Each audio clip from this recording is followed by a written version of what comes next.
9-10 सीटें मिलना, इसका मतलब कि गिलगित बल्तिस्तान के अवाम ने पाकिस्तान तहरीक इंसाफ की जो पूरे पाकिस्तान में इस वक्त कारकर्दगी है उसको ज़ाहिर रिजेक्ट कर दिया है, क्योंकि पीपल्स पार्टी और मुस्लिम लीग नून माजी में बड़ी वाज़ेह अक्सरियत हासिल करती रही हैं। खासतौर पर गुज़िश्ता इलेक्शन में मुस्लिम लीग नून ने 16 सीटें हासिल की थी, तो ये उसका 60-65% ही पाकिस्तान तहरीक इंसाफ हासिल कर पाई है।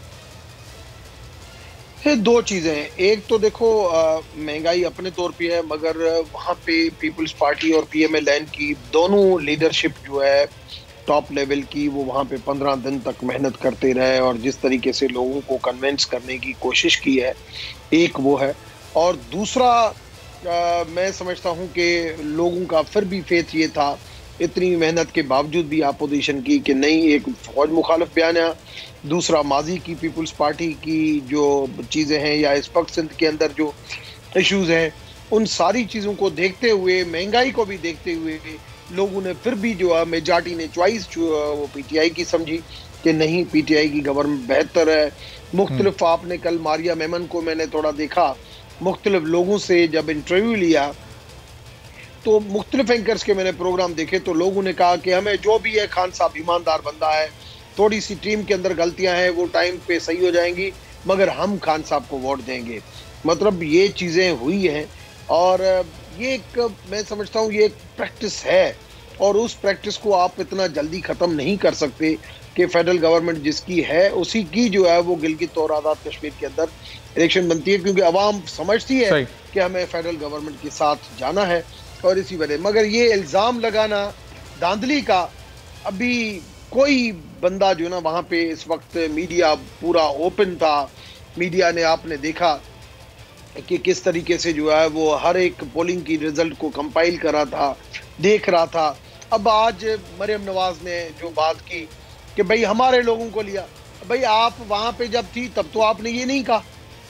बिलावल ने चलो फिर भी और बात की है, उसने तो कहा कि हमारे लोगों को लिया, ये PTI के लोग नहीं है। देखो, जो बंदा जिस पॉलिटिकल पार्टी के टिकट के ऊपर लड़ता है वो उसका बंदा हो जाता है। सही, तो चलें रमेश कुमार साहब, वैसे जरा मैं थोड़ी देर में आपसे ये भी पूछना हूँ कि फिर ज़रूरत क्यों पड़ी आपको लेने की? अगर खान साहब वहाँ इतने मकबूल थे तो फिर अपनी जमात के लोगों पर भरोसा करते।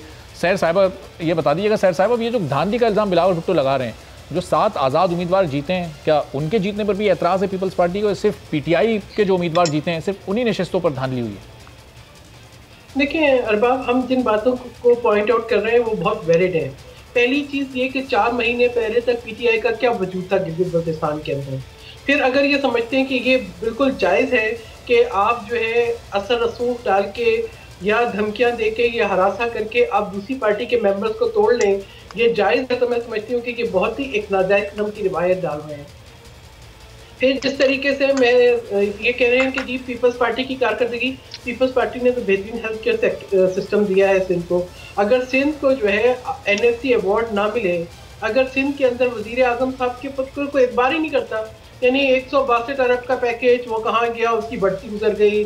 उसके बाद 1100 अरब का पैकेज उसका 40वां गुजर गया। फिर वो 63 अरब का पैकेज किसानों के लिए भी इन्होंने अनाउंस किया था, जिसमें जो है वो किसानों को 1 रुपया नहीं मिला। फिर अभी जो है एक तुरबत का पैकेज देखें, ये सब जानते हैं कि ये 1 करोड़ नौकरियां और 50 लाख घर वाली सब बातें झूठी हैं।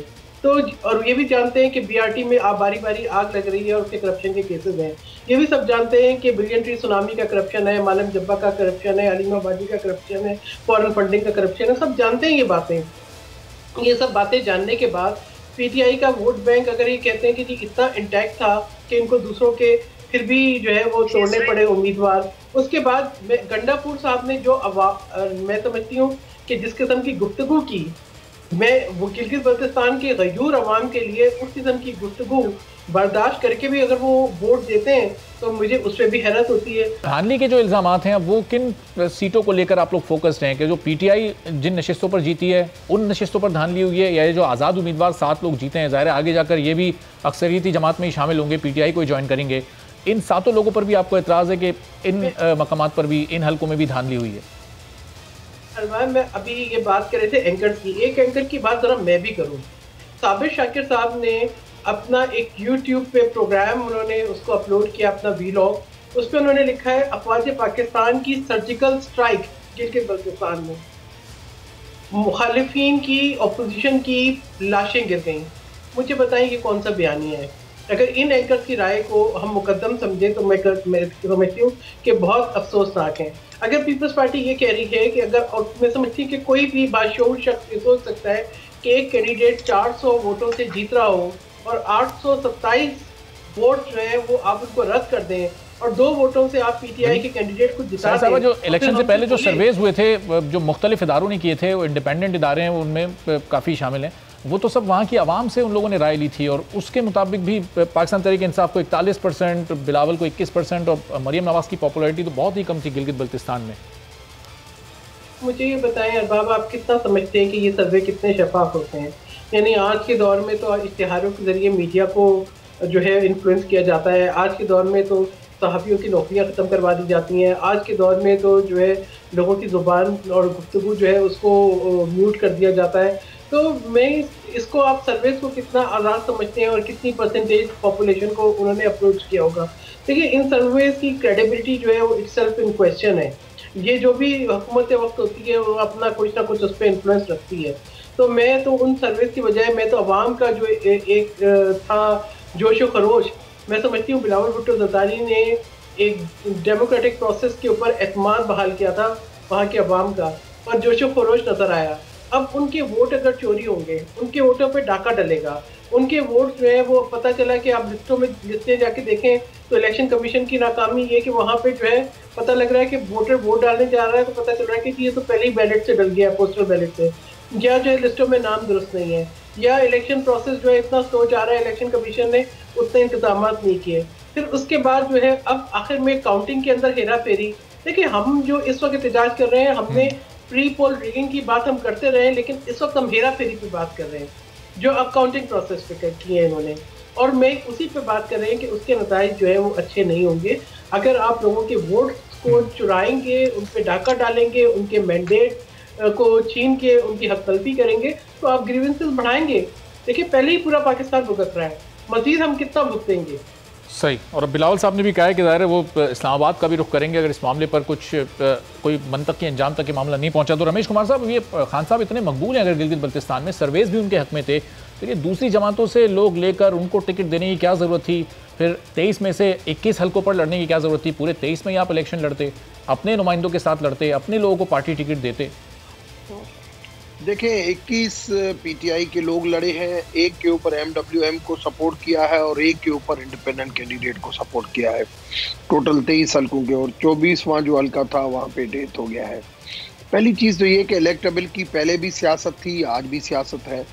जो भी सियासतदान अच्छे किरदार के मालिक हैं वो अपनी एक हैसियत रखते हैं, और वो जो भी पार्टी होती है उसके साथ अगर उनको एफिलेशन के साथ, क्योंकि जो सिंगल एक हैसियत रखते हैं वो समझते हैं कि मुझे किसी पॉलिटिकल पार्टी की सपोर्ट चाहिए और वो पॉलिटिकल पार्टी के साथ एफिलेट हो जाता है या एज ए इंडिपेंडेंट लड़ता है। आज देखें, जो लोग पीपल्स पार्टी या पीएमएलएन के टिकट के ऊपर नहीं लड़े हैं, जिस तरीके से मरियम ने कहा कि हमारे लोगों को टिकट नहीं, वो इंडिपेंडेंट लड़े हैं। अगर वो इंडिपेंडेंट लड़े हैं, किसके साथ एफिलेट होते हैं वो की मर्जी है। आप इस तरीके से हर वक्त ये रोना कि भाई इलेक्शन धांधली हुई है, ये हुई है, मैंने ये अभी तक नहीं देखा। वो रमेश साहब ने उसकी वजह तो ज़ाहिर ये थी कि विफाकी जो भी हुकूमत विफाक में होती है उसी के पास इस तरह के इलाकों का, आज़ाद कश्मीर और गिलगित बल्तिस्तान के मसाइल का हल होता है, चूँकि फ़ंड्स वहीं से जारी होने होते हैं। लेकिन उसके बावजूद भी जो आपको जितनी सीटें मिली और फिर जिन लोगों को आपने लेके पार्टी टिकट दिए, वो तो अपनी जगह एक सवालिया निशान है कि फिर अगर आपकी मकबूलियत थी, ये धांधली के इल्ज़ाम तो अपनी जगह, अपनी उस मकबूलियत पर भी आपने 100% ट्रस्ट नहीं किया। देखें, 9 सीटें हमारी अपनी आई है, एक एमडब्ल्यूएम वो हमारे इत्तेहादी थे, एक आज़ाद वो हमारे साथ थे, मतलब 11 सीटें तो इस वक्त हमारे पास हैं। बाकी जो इंडिपेंडेंट हैं वो अपना फैसला करेंगे। 6 लोग हैं, वो मेरे ख्याल में जब मेजॉरिटी जिसकी होती है हुकूमत का चांस पहले उसको मिलता है, तो 11 के साथ उनको तो 1 सीट चाहिए, तो कोई भी आ जाएगा, हुकूमत पीटीआई की बन जाएगी। देखते हैं आगे क्या होता है, मगर कम से कम गिलगित का एक ऐसा इलाका है, गिलगित और आज़ाद कश्मीर, ये 2 इलाके ऐसे हैं बहुत सेंसिटिव इलाके हैं। रमेश साहब, गिलगित में भी अगर आप हुकूमत बनाने में कामयाब हुए तो वो मरकज़ जैसी होगी कि एक जमात इधर से ले ली, 2-3 आज़ाद उम्मीदवार ले लिए, एक जमात यहाँ से ले ली और फिर वो एक हुकूमत बन गई। माजी में मुझे बताएं जो हुकूमतें बनी हैं एक्सेप्ट PMLN की जो हुकूमत थी वो 2/3 मेजॉरिटी से आई थी। बाकी जो भी बनी है, मीर जफरुल्लाह जमाली वाली जब हुकूमत बनी मैं उसमें भी था, 1 वोट के ऊपर बनी थी। उसके बाद यूसुफ रजा गिलानी साहब की हुकूमत बनी, वो भी इस तरीके से सारे JV के थ्रू बनी, जिसमें जॉइंट वेंचर था काफ़ी पॉलिटिकल पार्टीज़ का। PMLN ने उसके पास 2/3 मेजॉरिटी भी थी, मगर उन्होंने भी जो है वो मुख्तलिफ पॉलिटिकल पार्टीज़ को अपने साथ रखा और इस तरीके से चले। इस वक्त अगर हो रही है तो उसमें क्या शक है, क्या आपको जो उसमें एतराज़ है? मेन चीज़ ये है कि पॉलिसी गलत नहीं होनी चाहिए, करप्शन नहीं होना चाहिए, डायरेक्शन सही होनी चाहिए। और मैं समझता हूँ खान साहब की नीयत के ऊपर किसी को शक नहीं है। और आज भी लोग, गलतियाँ ज़रूर हुई है हमारी गवर्नमेंट से, और लोगों की जो उम्मीदें हैं वो हमसे बहुत ज़्यादा हैं, एक्सपेक्टेशन बहुत ज़्यादा हैं, क्योंकि लोग समझते हैं कि बिल्कुल फ़ौरन जो है वो हर चीज़ का रिलीफ मिले, उसमें टाइम ज़रूर लगा है। मगर मैं समझता हूँ कि आज भी पॉपुलैरिटी के हिसाब से चैलेंजेस भी बहुत ज़्यादा फिर वहाँ पर आपके लिए होंगे अगर हुकूमत बनाने में आप कामयाब हो जाते हैं। रमेश साहब, वापस आता हूँ आपकी तरफ ज़रा। सैर साहब, बिलावल भुट्टो जरदारी आज एहतजाज करते हुए कह रहे थे, एहतजाजी मुजाहिरीन से खिताब करते हुए, कि अगर ये छीनी गई सीटें वापस नहीं मिली तो फिर इस्लामाबाद का रुख करेंगे और वहाँ सारे नताइज संगीन भी हो सकते हैं। 2 बार गिलगित बल्तिस्तान के चीफ इलेक्शन कमिश्नर मीडिया पर आ चुके हैं, कल रात भी वो आए, प्रेस कॉन्फ्रेंस की, आज भी वो आए। उन्होंने कहा कि मुकम्मल तौर पर ये साफ शफाफ इंतखाबात थे, बिल्कुल गैर जानिबदारी का मुजाहरा किया इलेक्शन कमीशन ने। अब इसका मतलब कि वो तो फिर किसी कार्रवाई को करने का या कोई चेक एंड बैलेंस का इरादा मजीद नहीं रखते। क्या करने वाले हैं फिर बिलावल भुट्टो जरदारी? देखिए, बाकी के चीफ इलेक्शन कमिश्नर जो है, जिस वक्त उनकी ज़रूरत थी तो वो इस्लामाबाद में मीटिंग्स कर रहे थे। ठीक है, उन्होंने जिस तरीके से अपनी आंखें बंद रखी, तमाम वायलेशंस पे कोड ऑफ कंडक्ट की, जिस तरीके से जो है उनकी बाइसेस नज़र आ रहे थे, और जिस तरह के बाइसेस हमें जो है ड्यूरिंग द इलेक्शन प्रोसेस और वोटिंग प्रोसेस और ड्यूरिंग द काउंटिंग वो हमें नज़र आए, उसके ऊपर तो मैं समझती हूँ कि कोई भी बादशाह शख्स जो है सवाल उठा सकता है।